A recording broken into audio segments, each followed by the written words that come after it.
Az elektroszomatográf az emberi szervezet elektromos jellemzőin alapuló 3D-s, fájdalommentes vizsgálat.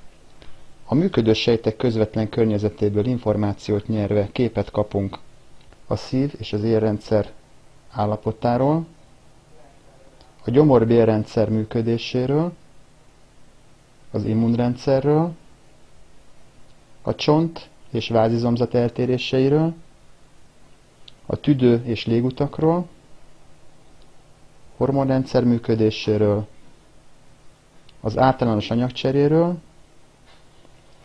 az agyról és idegrendszerről,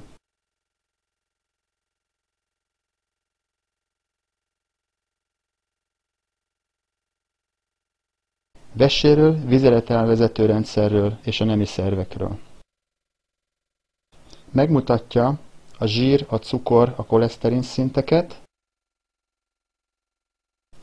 az ionok szintjeit,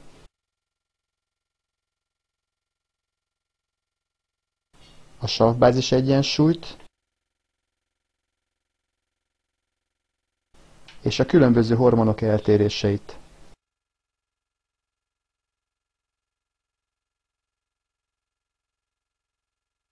Ha szükséges, kiegészítő vizsgálatokat javaslunk.